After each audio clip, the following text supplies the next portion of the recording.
لاکھوں نہیں کروڑوں روپے ملیں گے۔ نماز فجر کے بعد سورہ کوثر اس طرح پڑھ لو۔ صرف ایک دن کا وظیفہ ہے، یہ موقع بار بار نہیں ملتا، فائدہ اٹھا لو۔ بسم اللہ الرحمن الرحیم۔ معزز سامعین کرام، فجر کی نماز پڑھنے کے بعد سورہ کوثر کا یہ وظیفہ کر لو۔ لوگ دروازہ کھٹکھٹا کر پیسے دے جائیں گے۔ یقین نہیں آتا تو بے شک آزما لو۔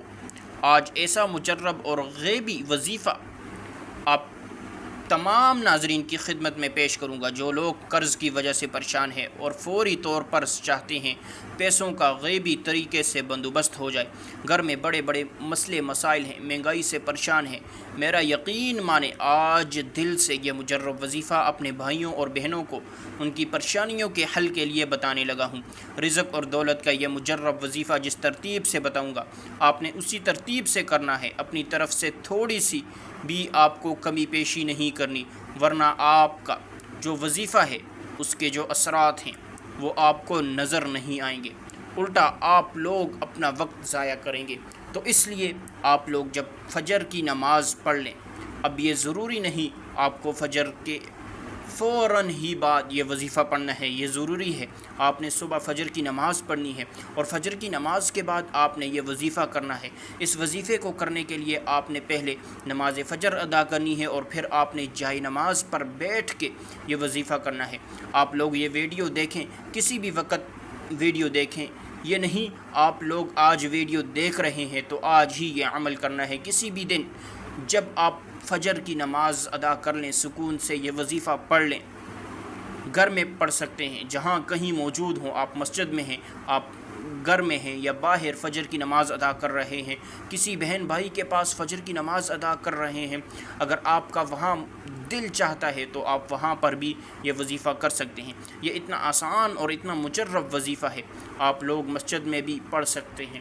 آپ کو گھنٹوں بیٹھ کر یہ وظیفہ نہیں پڑھنا بلکہ کچھ منٹ لگیں گے۔ یہ وظیفہ پڑھتے ہی آپ لوگ معجزات کو اپنی آنکھوں کے سامنے انشاءاللہ دیکھیں گے۔ لیکن میری بات آپ لوگ بڑی توجہ سے سمجھ لیں۔ آپ لوگوں کو جو شکایت ہیں، ہم جب بھی وظیفہ پڑھتے ہیں وہ وظیفہ اثر نہیں کرتا۔ آج میں آپ کو بہت ہی خاص بات بتانے لگا ہوں، آپ کا وظیفہ اثر کیوں نہیں کرتا۔ کچھ بھائی بہن کہتے ہیں نہ ہم نماز چھوڑتے ہیں، کوئی وظیفہ ایسا نہیں کہ ہم نہ پڑھتے ہوں، ہر وقت کی نماز کے بعد وظیفے پڑھتے ہیں، صبح بھی وظیفہ، شام بھی وظیفہ۔ تو آپ لوگوں کی سب سے بڑی غلطی یہی ہے، آپ لوگ ایک دن میں ایک سے زائد وظائف ہرگز نہ پڑھیں۔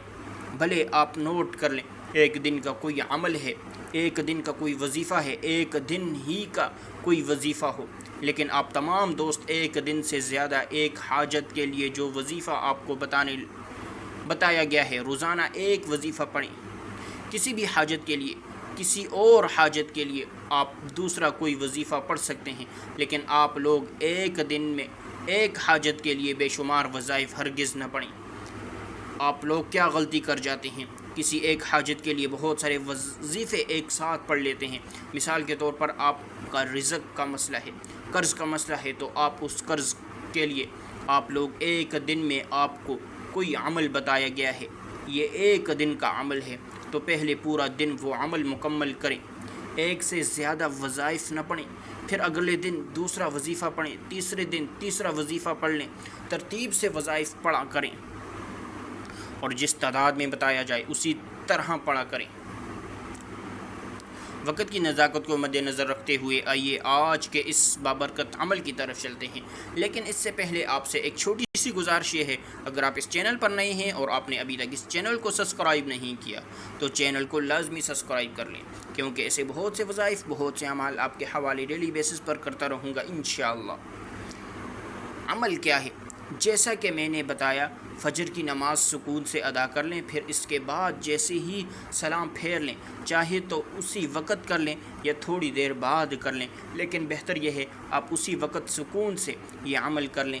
باوضو مصلی پر بیٹھ کر آپ نے سب سے پہلے نبی کریم صلی اللہ علیہ وسلم کی ذات مبارکہ پر درود پاک پڑھنا ہے۔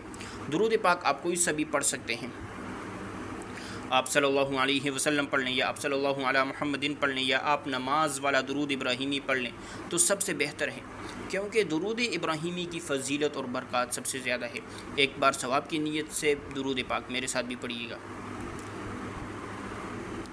اللهم صل على محمد وعلى آل محمد كما صليت على إبراهيم وعلى آل إبراهيم إنك حميد مجيد اللهم بارك على محمد وعلى آل محمد كما باركت على إبراهيم وعلى آل إبراهيم إنك حميد مجيد۔ درود پاک پڑھتے ساتھ ہی فوری طور پر آپ نے سب سے پہلے اپنے مقصد کی نیت کرنی ہے۔ آپ میں سے جو کچھ بھی مانگنا چاہتا ہے مانگ لے۔ آج قبولیت کی گھڑیاں ہیں، آج تقدیر اور نصیب کے مقدر کا ستارہ چمک اٹھے گا۔ آج روزگار کے لیے پڑھ لو، بے اولاد ہو اولاد کے لیے پڑھ لو، تنگ دست ہو روزگار کے لیے پڑھ لو، میاں بیوی میں محبت کی کمی کے لیے پڑھ لو، نافرمان اولاد نافرمان شوہر کے لیے پڑھ لو، قرض سے نجات کے لیے پڑھ لو، من پسند شادی من پسند نوکری کے لیے پڑھ لو۔ جس کی جو حاجت ہے، جو مقصد ہے، جو خواہش ہے، آج مانگ لینا۔